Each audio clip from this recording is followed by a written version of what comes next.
Hello again everyone and welcome to another Beyond All Reason video. Today we are on the map Aurelia with our contestants C3B0 playing Armada today and their opponent Raider playing Armada as well. Now both players choosing a rear position here for their starting spot. We quite often see people start in this double mech position here, which does give them a very good contention over this middle section here, meaning your back 6 mechs here are very safe due to the fact that you have your factory pumping out units straight into this line.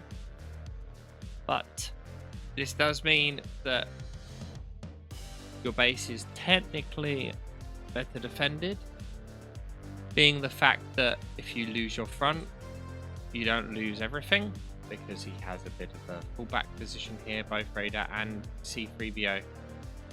As we have a look at what each player has built, so far we see C3B0 has done 3 metal extractors, solar into winds, and he started actually building a wind turbine whilst doing the con, but instead pushes the con out now. Now he's got 2 ticks, con, pawns, tick, pawn, tick, pawn, tick, and so on. Whereas his opponent, Raider, only now a few seconds later getting the con out. And we can see 5 ticks, con, and then 200 pawns. So not as many pawns planned, no sorry, ticks planned from Raider here. Raider built the same amount of solars, but is building their winds in a lot more of a sporadic method. Now, this is a good thing and a negative, because there are lots of gaps where units are going to be able to get through, but also there's a lot of area where, you know, if a tick gets back here, for example, then even if you build an LLT exactly where the comm is, there's a lot of things blocking the line of sight, and the units may be able to get round.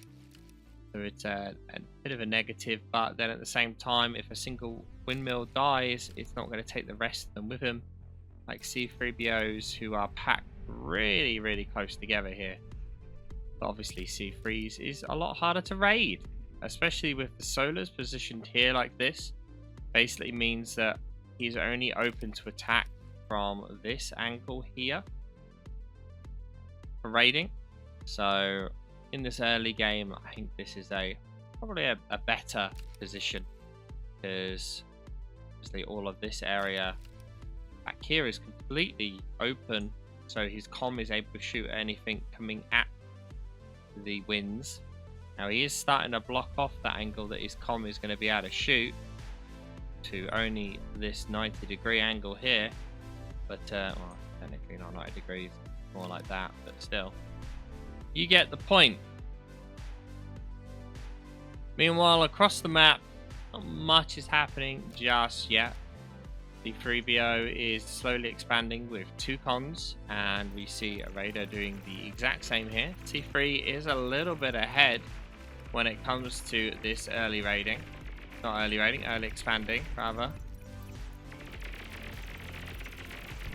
But raiding-wise as well, C3BO is also ahead, and he might be able to get a con here as well. That will be a pretty big loss for Raider. Raider needs to deal with these raids, losing so far 2 metal extractors and a con. And C3BO also gets the wreck there as well, which is quite a big thing. And this pawn on the right side doesn't manage to get any value at all, but still, that's a big amount of value that C3 was able to get there from, even with that other pawn included, 2 pawns. Meanwhile though, Raider doing some raids of their own, with 1 tick managing to get 2 metal extractors here, and then these 2 will continue on towards C3BO's base, losing a res bot to this as well. That is a big loss for C3BO. Although it won't slow down the expansion, well it will, because you won't be able to get the Rex of that back, but still. And this is where we see what I was speaking about. Wasn't able to get any of the solars, because when they close up, obviously they have increased armor. And wasn't able to get any of the wind. They would have been able to get a metal extractor, but with the comm there, that would be back up in a second. Neither player, though, so far contesting any of the water-based mexes. Both players choosing to just sit their comms in base, which is a different strategy from what we see most of the pros doing, well, at least used to do. Because it means you can obviously get metal extractors like these. There's technically, you know, a good 8 extra metal extractors that could be gotten, but only by a comm or an amphibious unit of some type. But when it comes to expansion, C3 is doing tremendously better.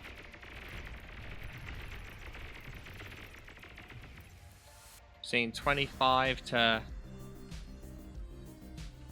Well, kind of hard to tell, because clearly he's got some nomming that he's doing somewhere. 16, that looks like his actual number. 29 to 16.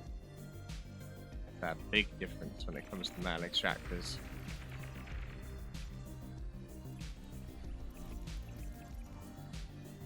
And metal produced though, just over 1,000, about 1,400 metal difference already, which at 6 minutes, that's quite a lot of metal difference. Army value though is currently advantage Raider.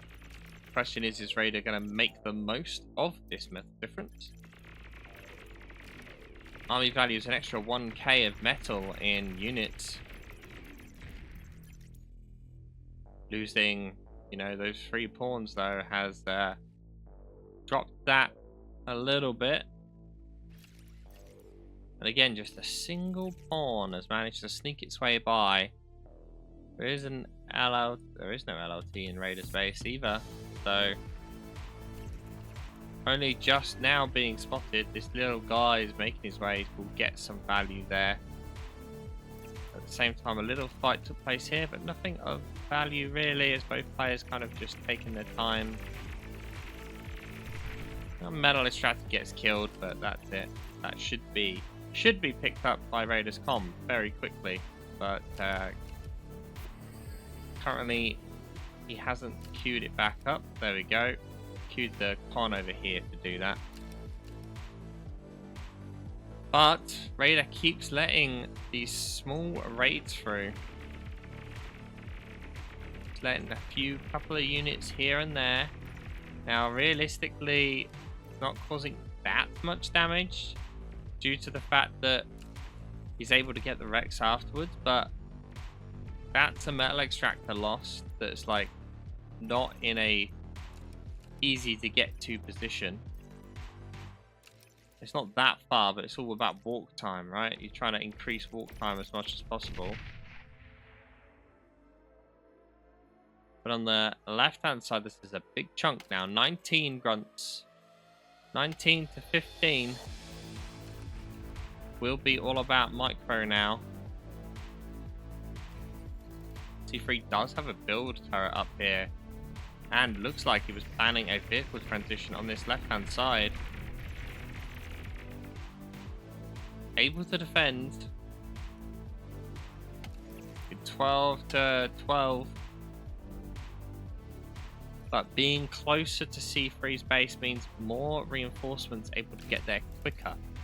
As we quickly look over the base, we can see C3 currently has 4 energy converters, but you can see he's building banks of 9 of them, as well as getting energy converters up, energy storage rather, up and running. He's currently got 2, building a 3rd, and is planning a 4th, and then going to Tech 2. His opponent, however, with 2 energy converters, which currently aren't actually working either, we can see here, and desperately trying to catch up with energy-wise now. Realistically, when we look at what build power, he is well, actually significantly lacking in build power. But we do have, you know, 3 structure turrets over here purely for this vehicle plant. We finally see some amphibious usage here from the vehicle plant building this beaver. If his opponent stays bots, this is basically free metal. Not only that, but a radar in this central position here will provide invaluable details for C3BO on both lanes that he's going to worry about. And Raider's making an attempt at going in here, but with mines now already built, if he does happen to run in this, it looks like C3BO is trying to bait with this resbot. Huh. It's quite smart. Literally just on the edge. And Raider takes the bait.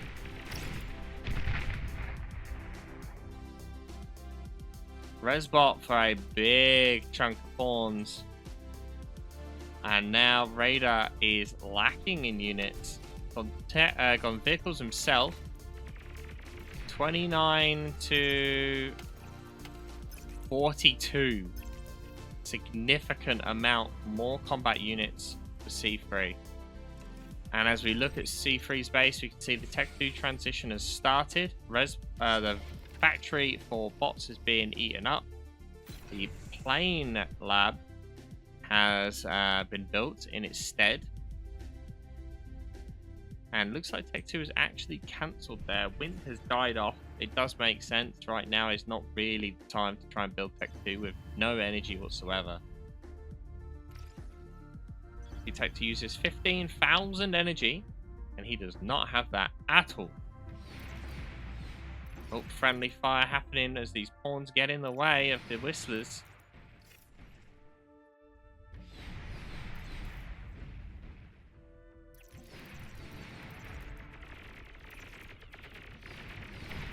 Forcing Raider's army out with the whistlers. But he's just sat behind these LLTs at the moment. Where is this con going? Oh, that's a mistake. T3 just donating a con to Raider there. Big whoops. Wow, and there's some very forward mines there as well. Oh, but Raider's finally moved his comm out and has taken the middle island with his comm. At the same time, we see some amphibious tanks moving on the right side. We don't know if C3's seen them just yet.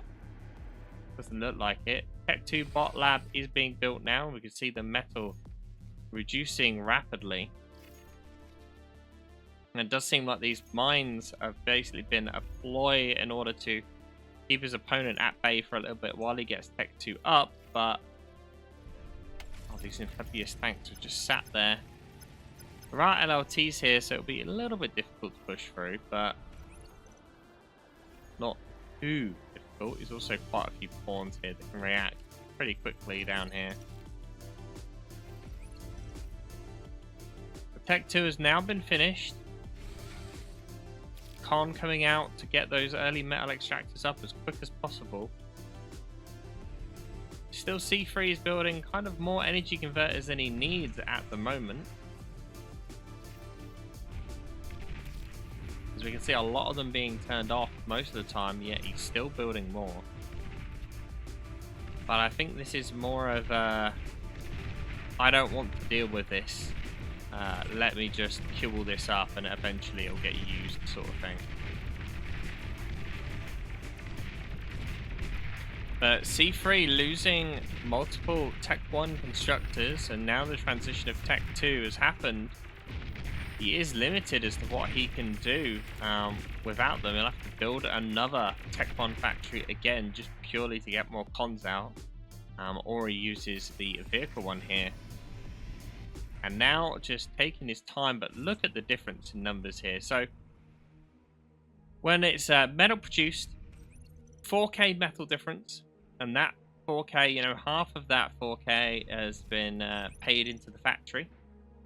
But army value cost, we're talking 2.5K difference in army value, if not a little bit more. And Raider deciding he doesn't really want to go in. And look, he looks a bit hesitant here. Getting a con. Doesn't know how deep these mines go.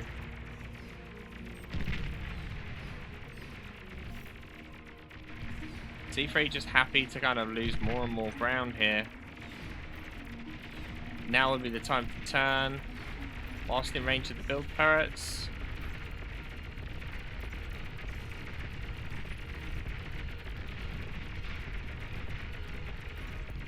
At the same time though, we see gunships in the air over here. And a little bit of damage. Does look like the vehicle lab will get killed here though.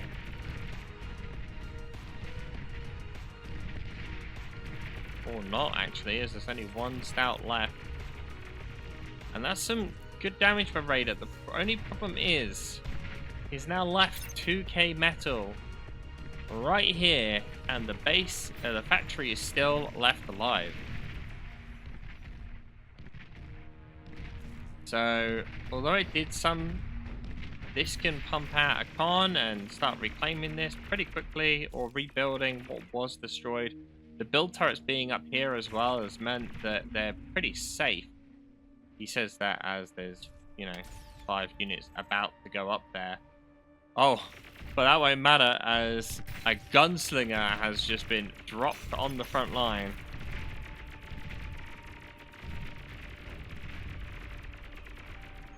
And all it managed to do was kill his own unit.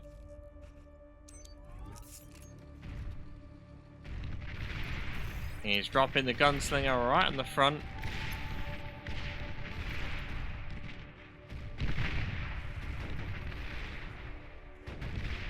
Can't say you often see gunslingers used. It's good versus Tech 1. This is probably why he's built a single one of them. But you can't expect his opponent to be Tech 1 for much longer. Not only that, but here comes some bulls. Wilder has no energy to fire, so we're looking at the stats of C3 right now. It's interesting that both players are choosing just to push the left flank here and ignore the right one altogether. Oh, this is a mistake here. C3, why? Why so many raiders? I have a feeling this was supposed to be a line of LLTs. Oh dear. What a mistake. This is why he has no energy. Oh dear, oh dear.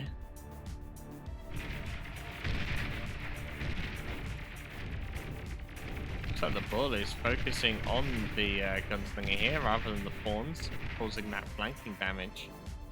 But more bulls on their way down, and C3 kind of needs something with a bit more oomph. And that is exactly what he's building. Sniper bots. Now, the one problem I can foresee here is that he's building sniper bots, but he doesn't really have anything to field for said sniper bots. So there's nothing really stopping him just rushing the bulls into the sniper bot.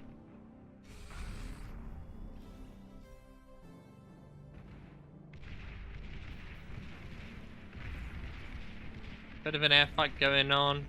Really anything too bad to worry about. One aircon got taken out and a couple of fighters, but 2 gunships, but C3 has pretty strong air presence right now. Seems like he's planning to use the comm to field for the sniper bots with the idea of degunning these bulls.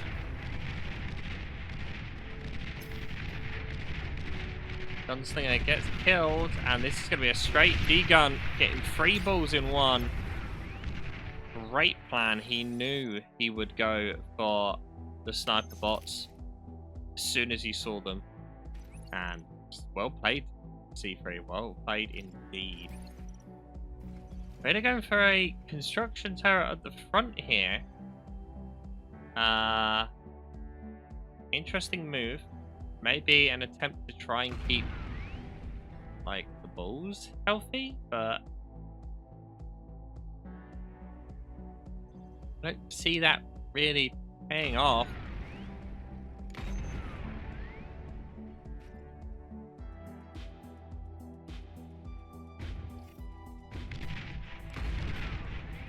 Sniper boss missing a load. There you go, finally getting a hit.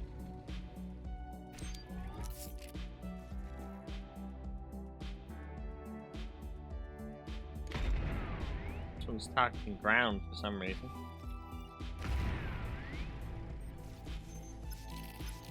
Both were. And a bit of a quiet stalemate has now occurred. We can see that Raider's just trying his best here to try and get his economy up. He's built a bit of a plan. He's building some turtles. But whilst he's doing that, Tech 3 is coming out from C3.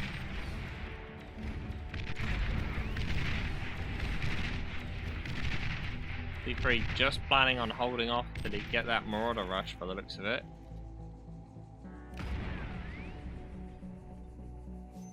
Sniper bot unable to land its shot.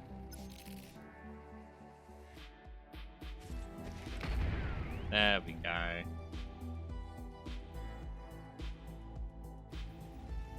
And the funny thing is that these turtles are basically going to run into the Marauders.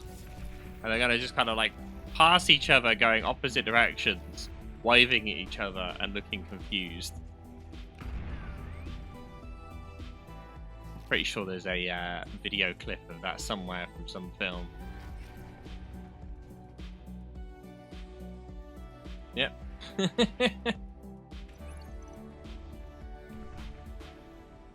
But Raider has spotted it. What's his plan now then? He's definitely spotted it. Not only that, you can see multiple Marauders now coming up in different locations. Having this attack be spread out in so many different directions, it's going to be hard for Raider to kind of respond in kind. Retreating the Marauders that are in the water, at least on the left, like center of the map now. And now pushing them out on the right. I'm pretty sure he saw these, Raider. And is unable to react, so it ends up pulling the GG. Commander has self-destructed. To be fair, Radar was very far behind.